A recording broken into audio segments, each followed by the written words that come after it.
Fique agora com uma palavra de Deus para abençoar sua vida.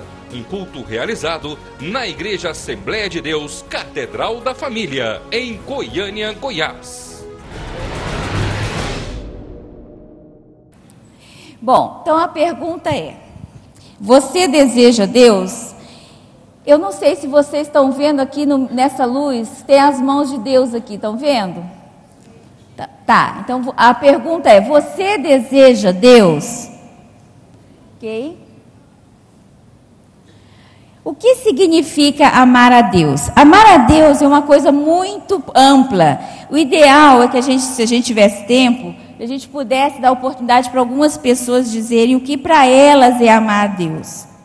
Então, como é uma coisa muito profunda e ampla, eu achei melhor a gente começar com o que amar a Deus não é. Então, o que amar a Deus não é? Próximo. Amar a Deus não é apenas guardar mandamentos. Próximo. Não é apenas fazer a coisa certa. Finge que essa aqui sou eu, tá? Porque eu tenho 4 cachorros, então a gente vê assim, tanto que é importante a gente ser certinho nessas horas. Não é apenas ser paciente e gentil, e não é apenas ir aos cultos. Então, próximo, amar a Deus próximo, paixão. Então é sobre isso que nós vamos falar hoje, ter paixão por Deus, ser apaixonado por Deus. É uma coisa que quem tem não pode deixar morrer, e quem não tem que buscar ter. Próximo. Você tem paixão por Deus? Eu queria falar para vocês o seguinte: eu preparei tudo na segunda pessoa do singular, então vou estar sempre apontando o dedo para vocês. Então as perguntas vão estar sempre você, você, você. Mas não significa que eu estou me excluindo, tá? Eu fui extremamente ministrada enquanto eu estava preparando isso. Então Deus falou muito comigo. Então o fato de eu estar falando você, você, não significa que eu não estou no meio. Então você deseja Deus? Próximo. O que estimula você nessa vida? O que faz você ficar nessa postura assim de extremamente animado? Próximo. O que faz os seus olhos brilharem? Próximo. Deus ou dinheiro? Próximo. O que faz você sair do sofá depois de um dia de trabalho, quando você está morto, senta no sofá e você pensa assim: eu não saio daqui de jeito nenhum? Deus faz você sair do sofá? Ou ganhar dinheiro faz você sair do sofá? Porque muitas vezes para Deus você fala: não, eu não vou, eu não consigo ir. Mas se for alguma oportunidade de ganhar um pouquinho mais de dinheiro, então a gente se transforma, né? E levanta e vai. Próximo. Seu tempo e a sua energia giram em torno de construir um grande império. Muitas pessoas gastam um bom pedaço da vida construindo um patrimônio financeiro. Próximo.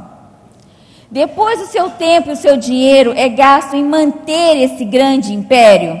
E às vezes sacrificando a presença em casa, a presença para os filhos. A pessoa gasta muito da sua vida e do seu esforço para construir alguma coisa com a desculpa de deixar para os filhos. Só que às vezes os filhos perdem o pai ou perdem a mãe por causa disso. Próximo.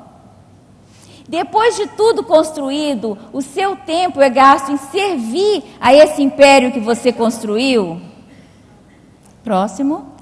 Então, lá em Mateus 6 fala: onde está o teu tesouro, aí estará o teu coração. Então, não é preciso chamar um profeta para dizer quem é o seu Deus. Ok? Basta olhar para a sua vida. Então, as pessoas que olham para a sua vida, elas podem dizer quem é o seu Deus. E eu estou colocando aqui o dinheiro como um exemplo, tá? É claro que existem outros deuses na vida das pessoas. Pode ser a profissão, pode ser até um neto ou um filho mesmo. Próximo. O que preenche a sua mente mais do que Deus? Próximo. Lembre-se que os grandes objetivos da vida podem ser nada mais, nada menos do que idolatria. Então, muitas vezes a gente tem metas que podem ser metas que Deus está nisso, ou podem ser idolatria. Então, a gente tem que examinar muito o nosso coração para saber se a gente não está sendo idólatra em perseguir alguma dessas metas. Então, cuidado com as pregações que dizem que se você tem uma linda casa, um ótimo emprego, uma linda esposa ou um lindo marido, filhos adoráveis, 2 carros na garagem, enfim, se você tem uma vida financeira ótima e bens materiais, cuidado com as pregações que dizem, se você tem tudo isso, próximo, isso seria prova de que a sua vida espiritual está satisfatória. Então, eu tenho visto muitas pregações, lido muito sobre isso, que uma coisa é sinônimo da outra. Então, cuidado para você não crer que isso significa que você está andando nos caminhos que Deus pretende para você. Você carece de algo fundamental, mesmo você tendo todas essas coisas, que bom que você tem, mas você carece de algo fundamental, você precisa amar Jesus. Próximo. Qual seria a coisa mais apropriada para se dizer a uma pessoa que tem tudo isso, mas não ama Jesus? O que vocês diriam para uma pessoa que tem todo um patrimônio, tem conforto na vida, mas não ama Jesus? Próximo. Cara, a sua vida é nada. Assim como os jovens falam, né? Velho, sua vida é nada. Próximo. Não tem nenhum valor sem Jesus. Próximo. Você tem feito muitas coisas na vida e provavelmente vocês vão concordar comigo. Vocês estudaram, vocês hoje são líderes, vocês são conhecidos no meio que vocês trabalham ou moram, são influentes, são pessoas influentes, vocês construíram ou estão construindo um patrimônio. Próximo. Mas a pergunta é: quanto de tudo isso que você construiu é eterno? Quanto de tudo isso que você se mata para construir vai subir com você quando você morrer? Próximo. Nós fomos chamados para lutar, fomos chamados para conquistar, nós fomos chamados para dar a nossa vida por algo que seja eterno. Próximo. Você verdadeiramente ama Jesus? A sua boca confessa Jesus? Próximo. As pessoas que olham para você e te observam, e obviamente que quando a gente diz que é cristão, quando a gente diz que é evangélico, os olhos caem sobre nós sempre, né? Procurando sempre uma falha e um erro. Então as pessoas que olham para a sua vida, elas são capazes de ver isso em você, que você tem amor por Jesus? Próximo. A sua vida confessa Jesus? Ou você está sempre usando máscaras? Para quem não te conhece, você sempre está conseguindo disfarçar quem você verdadeiramente é. Próximo. Então, existe alguma evidência na sua vida, além do fato de você se dizer um cristão, de que você realmente é um cristão? Você usa camisetas, eu amo Jesus, mas as pessoas percebem que você verdadeiramente é um cristão? Próximo. A pergunta é: você tem misericórdia? Ou na hora assim do vamos ver, sempre tem alguém que te desvia seu olhar e tira você da sua obrigação? Próximo. A consequência imediata de amar a Deus, obviamente, é amar as pessoas. Próximo. E eu digo todas as pessoas, até as mais esdrúxulas. Então, a pergunta é, próximo, você verdadeiramente ama todas as almas? Todas mesmo? Próximo. Ou apenas as almas da sua panelinha? Olha só o que o pastor está dizendo aqui. Irmãos, eu acho que está havendo uma pequena divisão na nossa igreja.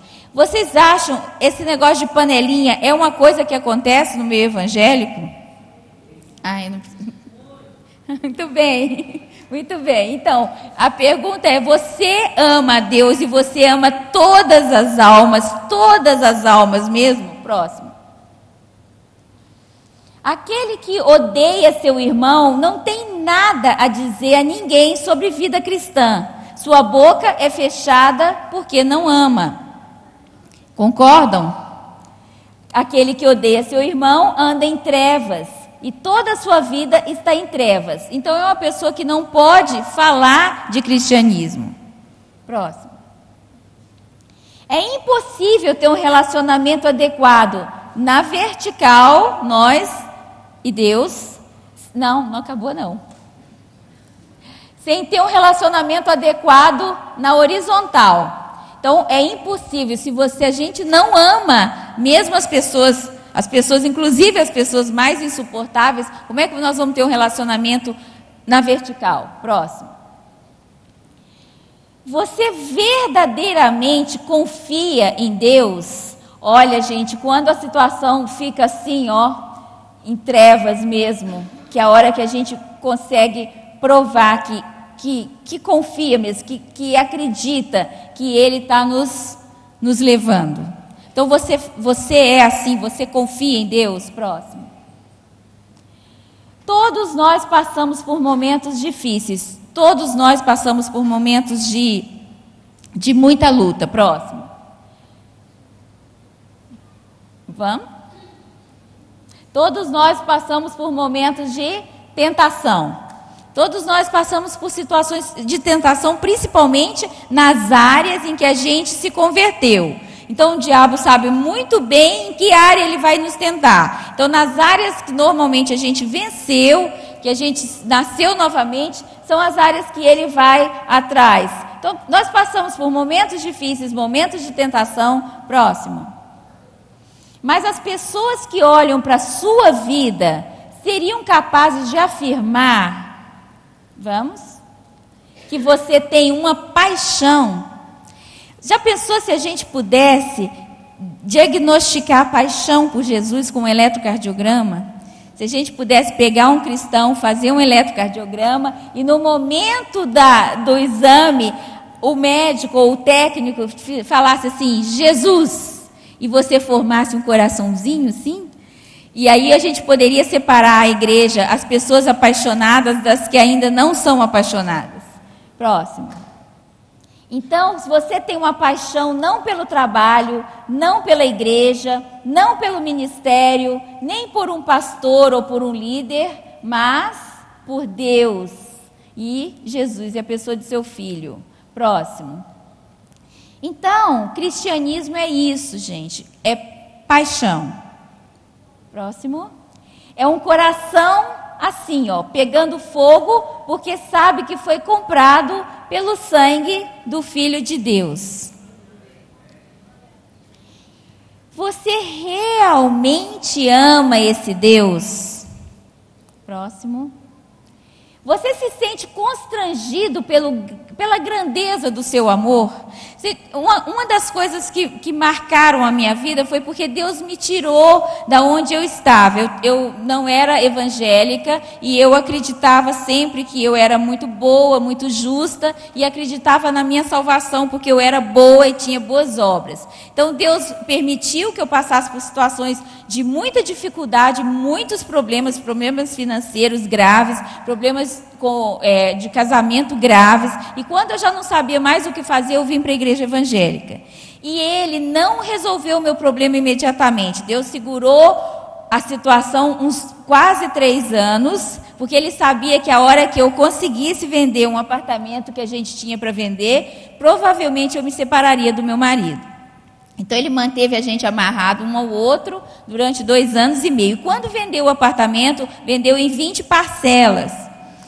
Então foram 20 meses ainda, e a gente foi obrigado, eu já tinha vindo para a igreja, eu já tinha sido batizado, e a gente foi aprendendo, e Ele foi trabalhando em mim. Ele sabia que se Ele me soltasse, muito provavelmente na primeira discussão, na primeira briga, a gente tomaria decisão de cada um para si. Então, por isso eu sou tão grata. Porque eu sou grata e hoje eu tenho entendimento do que Ele fez por mim, da onde Ele me tirou, do engano que eu vivia, e me trouxe para a luz, e me trouxe revelação, e me trouxe entendimento, me trouxe crescimento. Eu acho que eu tenho que fazer alguma coisa. Por isso que eu faço essas coisas, para mexer com as pessoas, para que elas saiam da mornidão, que elas tomem uma posição diante de Deus, que assumam mesmo o cristianismo. Próximo. Então, o sinal de uma autêntica obra de Deus em um coração é isso, ó, é você começar a odiar o pecado que antes você praticava. Próximo. E quando você começa a amar a justiça que antes você ignorava. Próximo. A questão não é se você concorda que o pecado deve ser evitado e que a justiça deve ser praticada. Não é uma questão de concordar ou achar bonito. Próximo.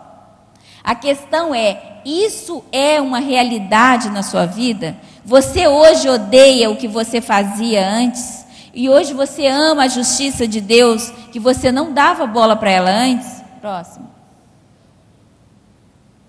Você continua crescendo em seu ódio pelo pecado e em seu amor pela justiça? A grande maioria das pessoas tem noção de pecado. Noção de pecado, realmente muitas pessoas têm. Algumas pessoas já estão anestesiadas. Mas a grande maioria, não sendo convertido, não sendo cristão, tem noção de pecado. Próximo. E tem entendimento das consequências do pecado. Eles sentem ansiedade, mesmo não sabendo porquê. Sentem culpa, mesmo não sabendo porquê. Próximo. E na hora de dormir, que é a hora que acalma tudo, né? Que você para de trabalhar, para de se distrair e se fecha no quarto e está todo mundo dormindo. Então você começa, eu não estou bem, eu não sou feliz, falta alguma coisa na minha vida. Isso é o peso do pecado. Próximo. Então, as pessoas sabem que existe alguma coisa errada, mas elas não têm conhecimento do quão grave viver no pecado é. Próximo. Então, um novo relacionamento com Deus tem que vir acompanhado de um novo relacionamento com o pecado. Próximo. Então, a questão não é você quer ser certinho, você quer ser visto na igreja, você quer ter uma vida boa. Próximo. A questão, novamente, é você deseja Deus. Você deseja esse Deus que você vem a essa igreja buscar? Próximo. Você pertence a Ele? Você considera que você é dele, é propriedade dele? Você submete os seus desejos a esse Deus? Você é uma pessoa submissa? Próximo. Ai, que pena que não dá para ver. Alguém está conseguindo ver? O Espírito Santo faz uma obra sobrenatural no seu coração. Então, é uma pergunta. O Espírito Santo fez uma obra sobrenatural no seu coração? Próximo. Você deseja Deus acima de todas as coisas? Eu nem coloquei o que está aqui em segundo lugar ou em terceiro lugar. A pergunta para vocês é, Deus realmente ocupa o primeiro lugar no amor de vocês? E na fidelidade de vocês? Próximo. Vocês têm essa fome assim por Jesus? Se vocês tiverem essa fome, nós estamos no caminho certo. Próximo.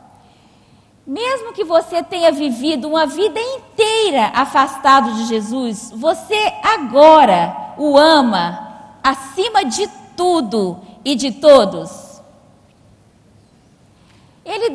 Jesus deve ser tudo para você, ou então ele não é nada para você. Então vocês estão vendo aqui ele abandonando tudo, né? Dinheiro, profissão, a fama, a posição social, abandonando tudo por ele. Próximo. Jesus não é um pequeno acessório que as pessoas colocam em suas vidas como uma cereja enfeitando um sorvete. Porque muitas pessoas acham assim, eu já me formei, eu tenho uma profissão, eu estou com um bom salário, eu constituí uma família. Aí você olha para um lado, olha para o outro, pensa, está faltando alguma coisa na minha vida, eu acho que eu vou ser crente. talvez isso melhore a minha imagem. Então, você coloca Jesus na sua vida como quem enfeita um sorvete por cima. Um detalhe, um sorvete e aí você coloca a cerejinha. Próximo. Você tem Jesus e Jesus tem você, ou então você está seco, vazio e perdido. Próximo. Então, a questão não é você quer uma vida melhor, de você querer um emprego melhor, você querer um casamento melhor, ou você ter um carro mais novo. Próximo. A questão, novamente, é você quer Deus. Você quer Deus, você quer Jesus. Próximo. Você verdadeiramente anseia por Ele. Esse é o sentimento que está no seu coração de ansiedade, de querer, de desejar. Próximo. Ou você está mais interessado nas bênçãos materiais? Não foi por causa de bênçãos materiais que eu vim? Foi por causa de bênçãos materiais que eu vim. Mas Deus conhecia o meu coração. E Ele sabia que uma vez eu resolvido o meu problema, eu iria embora. Próximo. Então Deus conhece muito bem as intenções do seu coração. Próximo. Eu acho essa parte, João 15... Eu acho assim, uma parte muito completa e perfeita da Bíblia. E é interessante que lá fala assim: se permaneceres em mim e as minhas palavras permanecerem em vós, pedireis o que quiserdes e vos será feito. Porque a gente pede, e deve pedir mesmo, a gente pede muito, mas muitas vezes não vem, a bênção não vem. E a gente começa a duvidar de que isso aqui tenha sido um erro de tradução. Pedireis o que quiserdes. Mas às vezes a gente esquece de entender que se permanecerdes em mim e as minhas palavras permanecerem em vós, aí sim você pode pedir o que quiser. Então é isso que nós temos que buscar. Se nós estamos verdadeiramente nele, grudado nele como um ramo, e nós estamos dando fruto. Próximo. Lembre-se, as promessas de Deus, elas pertencem às pessoas que têm a paixão certa. Então, cuidado para não achar que as promessas de Deus vão atingir a todos, mas as pessoas que têm a paixão certa. Próximo. Quantas vezes você perdeu dinheiro por ter optado por ser um homem ou uma mulher de Deus? Quando eu pergunto isso nas igrejas, um ou outro levanta a mão, que já perdeu dinheiro por ter optado a ser santo, por ter optado a ser honesto. Mas eu acredito que todo mundo aqui deve ter alguma história para contar nesse sentido, de você ter deixado de prosperar de uma maneira ilícita. Próximo. Você se sacrificaria pelo seu rei? Você teria coragem de se sacrificar por Jesus? Próximo. Quem é você que entrega a sua vida a Jesus e depois define os termos de como Ele vai usá-la?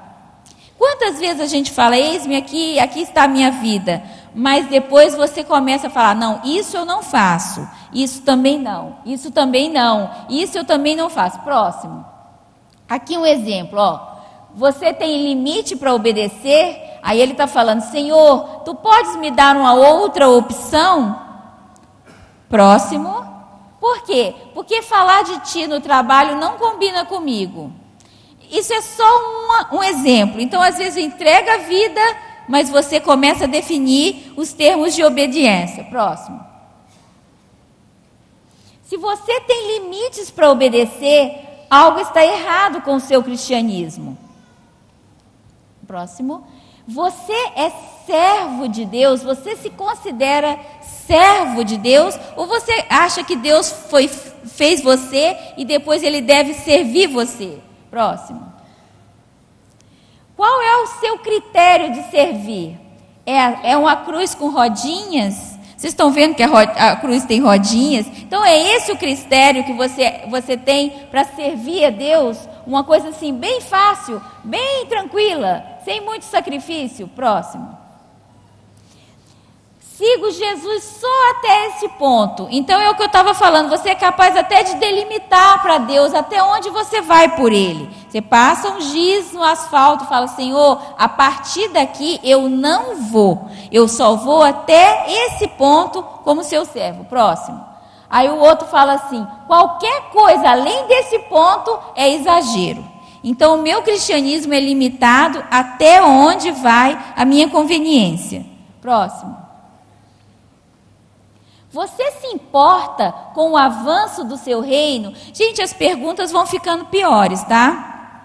Aí no final, quando a coisa estiver bem dura, aí eu acabo. Então vocês estão vendo que a situação está se apertando. Você se importa com o avanço do seu reino? A gente tem que questionar muito isso, porque muitas vezes a gente está resolvendo os nossos problemas, resolvendo os problemas dos nossos entes, né, querida, da nossa família. A gente tem muito pouco a se importar com o que está acontecendo no mundo, em termos de palavra de Deus, de cristianismo, de missões. Próximo. Então, a gente tem que lembrar que existe um mundo morrendo lá fora. E isso é muito sério. Eu acredito que eu era essa daqui, ó. Essa aqui, que estava quase... Então, o reino de Deus, próximo. O reino de Deus não é construído pelos que ficam no sofá, mas pelos que saem às ruas e lutam. Então, assim como a gente tem que ter esse sentimento de gratidão, da gente ter sido resgatado das trevas, da escuridão e ter sido colocado na luz. Então, agora é nossa vez de buscar as pessoas que estão nas trevas, de ajudar e de fazer o reino de Deus crescer. Próximo. Então, a gente diz muito isso, Jesus, envia a mim. Como a gente, às vezes, no entusiasmo, costuma falar essas coisas. Jesus, envia a mim. Próximo. Me envia, Senhor. Não me importo com o que pode me acontecer. É tão romântico dizer isso, né? Me envia, eu quero ganhar almas para o Senhor. Mas vamos ver isso na prática. Próximo. Só existem 2 ministérios em missões. Então presta bem atenção, que em missão só existem 2 posições, 2 ministérios. Próximo. Então vamos lá, aqui está a alma perdida. Então só existem 2 ministérios. Ou você é chamado para descer ao poço, ou é chamado para segurar a corda para os que descem. Então aqui representando o pastor Rondon, né, a pastora Natália, e o trabalho que a igreja faz. E nós aqui segurando a corda, ou com nossas orações, ou com a nossa contribuição. O que não existe em missões é esse aqui, ó, o famoso palpiteiro. Muito bem, desce mesmo, vai devagar. Não, isso não, faz não, vamos desistir, deixa para lá. Então, muitos de nós, principalmente nós aqui da Catedral, que somos membros de uma igreja que tem essa visão de missões, muitos de nós estamos nessa posição aqui. E ninguém colocou a mão na corda. Claro que nem todo mundo tem esse chamado, mas nós devemos estar nessa posição. Agora, quem segura a corda, próximo, e Deus foi muito bom para mim, porque Ele me deu uma foto de cicatriz por corda. Isso aqui é uma cicatriz de corda, tá? Então, mesmo assim, quem segura a corda, nossa, tá horrível, hein? Deveria existir cicatrizes em suas mãos. Então, se você está na posição de manter o ministério, manter a missão, você deveria ter cicatrizes nas suas mãos. Não pode ser uma coisa simplesmente fácil de fazer. Aí a pergunta é, onde estão as suas cicatrizes? Onde estão as suas cicatrizes? Próximo. Quanto custa você ser cristão? Próximo. Quanto tempo, energia e recursos custa você ser membro desta igreja? Então, quanto te custa de energia, quanto te custa em dinheiro e quanto te custa de tempo ser membro dessa igreja? Deus é seu Deus somente aos domingos? Porque muitos vêm, né, de vez em quando, encontram tudo pronto, né, tudo arrumado, tudo certinho e vai embora e não sabe quanto é gasto, quanto é feito, quanto sacrifício se tem para se manter isso aqui funcionando para a gente. Mudando um pouquinho de assunto, muitas pessoas não querem Jesus, isso é uma verdade, muitas realmente não querem Jesus. Próximo. Até mesmo muitos cristãos não querem a pessoa de Jesus. Olha aqui o pastor pregando, tem uns com teia de aranha, uns dormindo, outro já morreu, a outra desmaiou. Então, na igreja evangélica tem também isso, pessoas aqui que não querem a pessoa de Jesus. Próximo, pelo menos não querem agora. Por quê? Porque elas estão no maior auê com o mundo. Então elas não querem agora, porque elas não querem abandonar o mundo de forma alguma. Querem manter um pezinho no mundo e outro pezinho na igreja. Próximo. Então, se você não quer Jesus agora, você também não vai querer depois. Próximo. Porque a vida eterna não começa com morrer e ir para o céu. Próximo. A vida eterna começa aqui, com o conhecimento de Jesus. Vocês concordam? A vida eterna começa agora, aqui, nesse momento. Próximo. E depois, próximo.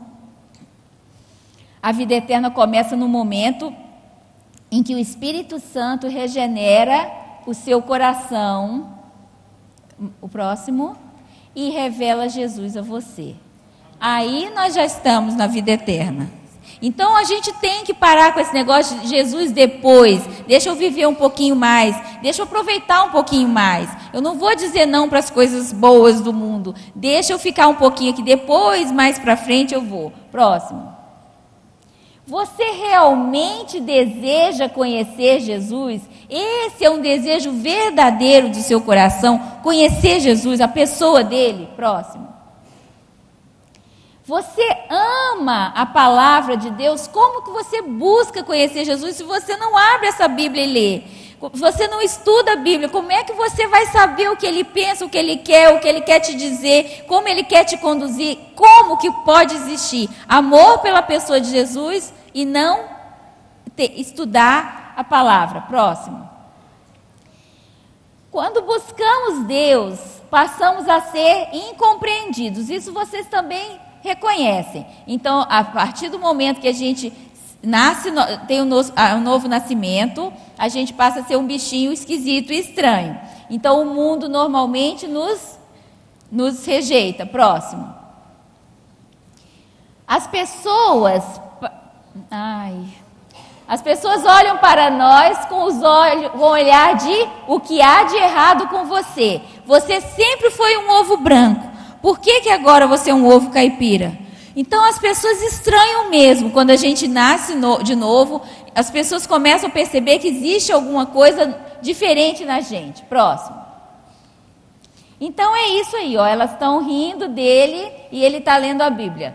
Elas deveriam perceber em nós que o que realmente nos importa é conhecer as verdades de Deus. E isso deveria ser uma verdade para todos nós.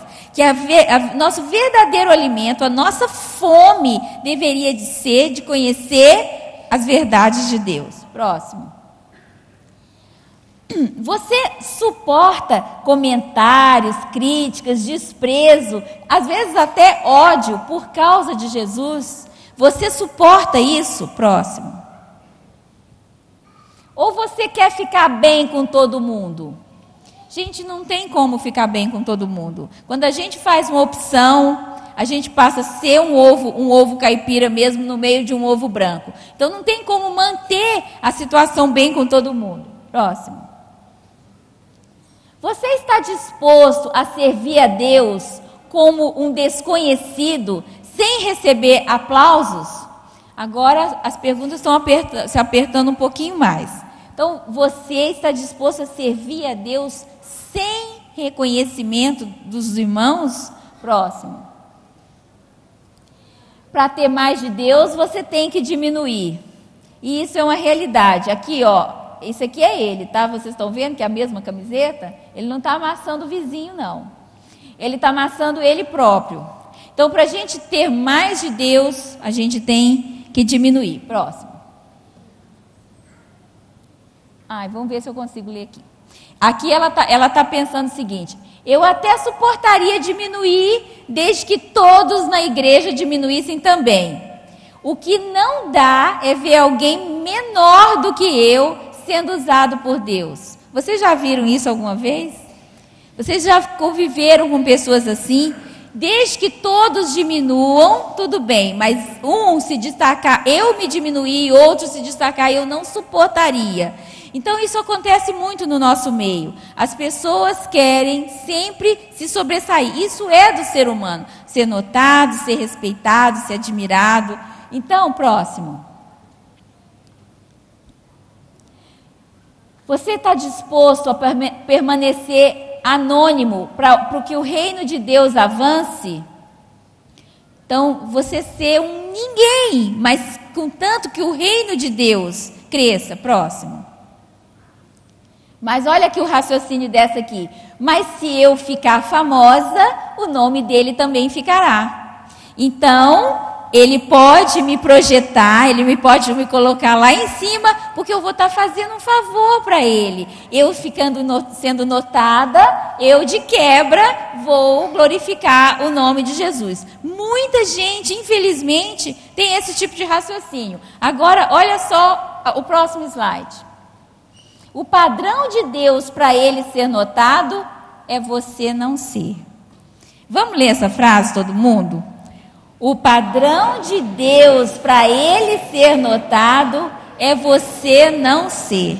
É muito diferente das nossas verdades. O mundo de Deus é diferente. Próximo. Este é o grande segredo para crescer no reino. O grande segredo para crescer é diminuir. Próximo. Amém. Calma, gente, calma. Vai vir a pior pergunta daqui a pouco. A pior pergunta está vindo. Aí eu vou fazer a pior pergunta e vou vazar e o pastor Salvo fica com o microfone. Próximo. Falta a pergunta bomba. Vocês conseguem imaginar qual é a pergunta bomba? Aqui está faltando? Então vamos lá. Próxima. Você seria capaz de morrer por Jesus? E a gente tem um cristianismo tão cômodo, né? A gente não corre risco de vida aqui, então é muito fácil ser cristão. Chega, às vezes, até dá um pouco de status, mas não é o caso dos nossos irmãos próximos. Na China, na Coreia do Norte, principalmente, mais ou menos 165 mil cristãos são mortos, martirizados por dia, nesses países. E aqui eu tinha colocado um outro dado, mas sumiu aqui. Quantas pessoas morrem em 60 países, as pessoas que são perseguidas, em 60 países do mundo. Então, você consegue se colocar num lugar desse, imaginar você sendo obrigado a falar, nega Jesus ou morre? Não sei se vocês já imaginaram isso. E vocês falaram assim, eu não nego. E morrer por ele, nós seríamos capazes de fazer isso? Próximo. Isso não é cristianismo extremista. Antes que vocês me chamem de muito radical, cristianismo não é nada disso que você está falando. Isso é muito exagero. Não, gente, isso não é cristianismo exagerado, extremista. Isso é, próximo, isso é cristianismo. E é isso que nós temos que lembrar sempre, que cristianismo é esse amor, essa paixão, essa vontade de servir, essa vontade de ajudar, de fazer crescer o reino de Deus. Próximo. Então percebam bem a diferença, Próximo. Então cristianismo, já para terminar, cristianismo é rendição, próximo slide. É entrega, próximo. É lutar por Jesus, próximo. É avançar um reino, próximo. E é isso aqui, ó, um coração apaixonado mesmo, pegando fogo por Jesus, próximo. Então, voltando à pergunta inicial, Deus ou dinheiro? Próximo. Deus ou fama? Não sei se dá para vocês verem aqui, salgadinho, bebida, o tapete rolando, presentinho. Próximo.